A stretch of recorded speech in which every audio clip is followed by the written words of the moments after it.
بسم اللہ الرحمن الرحیم۔ معزز طلبہ کرام، آپ سب کیسے ہیں؟ آج ہم اصول الشاشی کے سبق نمبر 145 کو پڑھیں گے۔ آج کے سبق کا عنوان ہے حتیٰ اور عطف محض۔ آج کے ہمارے سبق کی عبارت وَإِذَا تَعَذَّرَ هَذَا سے شروع ہوتی ہے۔ آئیے سب سے پہلے عبارت پڑھ کے اس کا ترجمہ کرتے ہیں اور اس کے بعد باقاعدہ سبق کی وضاحت کی طرف بڑھتے ہیں۔ مصنف علیہ رحمہ لکھتے ہیں وَإِذَا تَعَذَّرَ هَذَا بِأَلَّا يَصْلُحَ الْآخَرُ جَزَاءً لِلْأَوَّلِ حُمِلَ عَلَى الْعَطْفِ الْمَحْضِ۔ اور جب یہ متعذر ہو جائے بائیں طور پر کہ دوسرا پہلے کی جزا بننے کی صلاحیت نہ رکھتا ہو تو حتیٰ کو عطف محض پر محمول کیا جائے گا۔ مثالہ ما قال محمد، اس کی مثال وہ ہے جو امام محمد نے ذکر کی ہے کہ اذا قال عبدی حر ان لم آتیک حتی اتغدى عندک اليوم او ان لم تأتنی حتی اتغدى عند اليوم۔ وہ مثال یہ ہے کہ جب آقا نے کہا میرا غلام آزاد ہے اگر میں تیرے پاس نہ آؤں پھر میں آج تیرے پاس صبح کا کھانا نہ کھاؤں، یا کہا اگر تو میرے پاس نہ آئے پھر تو میرے پاس صبح کا کھانا نہ کھائے۔ فَأَتَاهُ فَلَمْ يَتَغَدَّ عِنْدَهُ فِي ذَلِكَ الْيَوْمِ حَنِسَ، بس وہ اس کے پاس آیا لیکن اس دن اس کے پاس ناشتہ صبح کا کھانا نہ کھایا، وہ حانس ہو جائے گا۔ وَذَلِكَ لِأَنَّهُ لَمَّا أُضِيفَ كُلُّ وَاحِدٍ مِّنَ الْفِعْلَيْنِ إِلَى ذَاتٍ وَاحِدٍ لَا يَصْلُحُ أَن يَكُونَ فِعْلُهُ جَزَاءً لِفِعْلِهِ۔ اور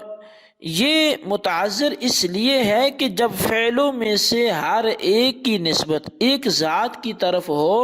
تو اس کا فعل اس کی جزا بننے کی صلاحیت نہیں رکھتا۔ فَيُحْمَلُ عَلَى الْعَطْفِ الْمَحْضِ، پس اس کو صرف عطف محض پر ہی محمول کیا جائے گا۔ فَيَكُونُ الْمَجْمُوعُ شَرْطًا لِلْبِرِّ، تو دونوں فعلوں کا مجموعہ قسم سے برات کے لیے شرط ہوگا۔ جی طلبہ کرام، یہ ہمارے آج کی عبارت کا ترجمہ تھا،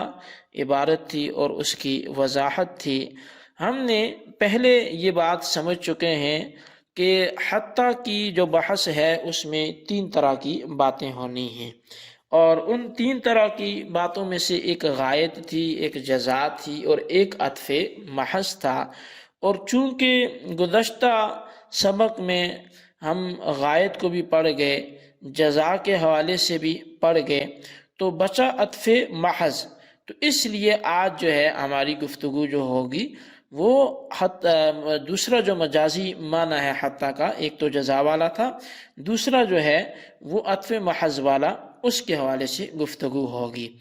وَإِذَا تَعَذَّرَ سے مصنف علیہ رحمہ یہی بیان کر رہے ہیں کہ جب حتیٰ کا ماقبل امتداد اور مابعد غائط بننے کی صلاحیت نہ رکھتا ہو اور نہ ہی حتیٰ کا ماقبل سبب اور مابعد جزا بننے کی صلاحیت رکھتا ہو، تو اس صورت میں حتیٰ فا یا ثم کے معنی میں ہوگا۔ اب معنی مجازی جو کہ عطف محض ہے کی معنی حقیقی یعنی غائط کے ساتھ مناسبت کیا ہوگی؟ تو اس کی مناسبت یہ ہے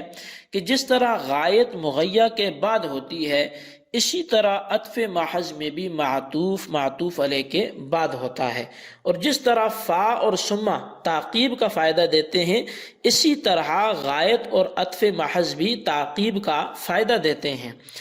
اب فا یا ثم کے معنی میں ہونے کی اصطلاح جو ہے اہل لغت اور نحویوں کے نزدیک اگرچہ حتیٰ کا فا یا ثم کے معنی میں آنا مستعمل نہیں ہے، لیکن فقہائے کرام کے نزدیک حتیٰ فا یا ثم کے معنی میں استعمال ہوتا ہے، کیونکہ فقہائے کرام معانی کو الفاظ سے اخذ کرتے ہیں، لہٰذا معانی کے فہم کی جہت سے فقہا کو نحات پر یوں تقدم حاصل ہے کہ جس طرح محدثین پر معانی سے استدلال کے لحاظ سے فقہا کو تقدم حاصل ہے۔ مصنف نے امام محمد کا قول اس لیے پیش کیا کہ امام محمد فقہ اور لغت دونوں کے امام ہیں کہ ان کے نزدیک حتیٰ عطف محض کے طور پر استعمال ہوتا ہے، لہٰذا بطور استشہاد ان کا قول سند کی حیثیت رکھتا ہے۔ اب حتیٰ بمعنی فا یا ثم کی پہلی مثال مصنف علیہ رحمہ نے ما قال محمد اذا قال عبدی سے دی ہے۔ اگر آقا نے کسی سے کہا عبدی حر ان لم آتک حتی اتغدى عندک اليوم، کہ اگر میں تیرے پاس نہ آؤں پھر میں آج تیرے پاس ناشتہ نہ کروں تو میرا غلام آزاد ہے۔ اسی طرح دوسری مثال یہ دی کہ آقا نے یوں کہا عبدی حر ان لم تأتینی حتی تغدى عند اليوم، کہ اگر تو میرے پاس نہ آئے پھر آ کر میرے پاس آج ہی دوپہر کا کھانا نہ کھائے تو میرا غلام آزاد ہے۔ اب مذکورہ دونوں مثالوں میں حتیٰ کو غایت اور جزا کے معنی میں لینا اس لیے متعذر ہے کہ غایت کے لیے ایک شرط یہ تھی کہ حتیٰ کا ما قبل فعل ممتد ہو، جبکہ یہاں اتیان یعنی کہ آنا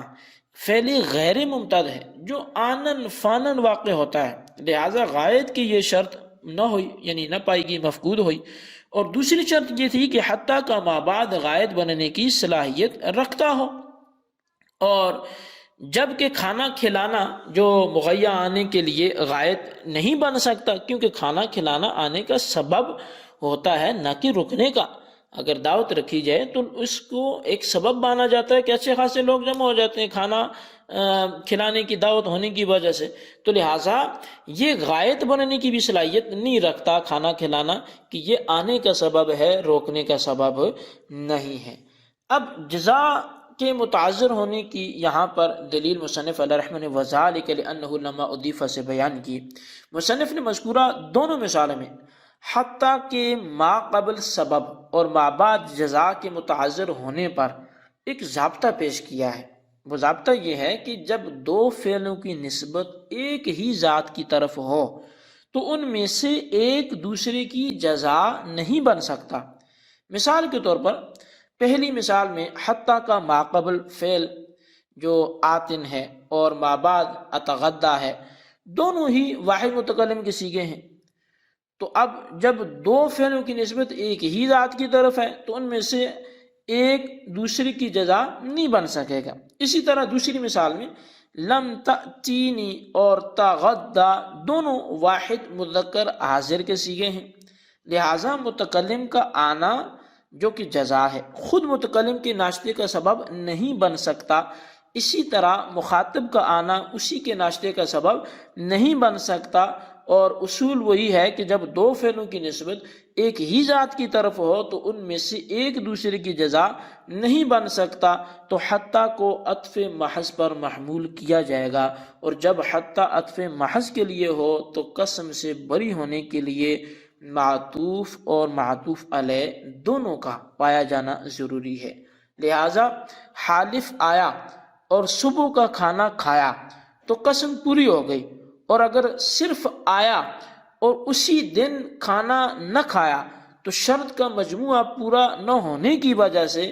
حانث ہو جائے گا، قسم ٹوٹ جائے گی کہ غلام آزاد ہو جائے گا۔ لہٰذا ان مثالوں میں حتیٰ محض عطف کے لیے ہے، اسی لیے دونوں مثالوں میں عاطفہ کا ترجمہ بھی کیا گیا۔ اب حتیٰ اور ثم میں کچھ فرق ہے، اور اسی طرح آئندہ جو ہماری فصل آ رہی ہے تو وہ چونکہ الا کے بیان میں ہے، وہ بھی غائد کے لیے ہوتا ہے، لیکن اس کی تفصیل ہم وہیں پہ جا کے دیکھیں گے کہ وہ کس اعتبار سے غائد کے لیے ہے۔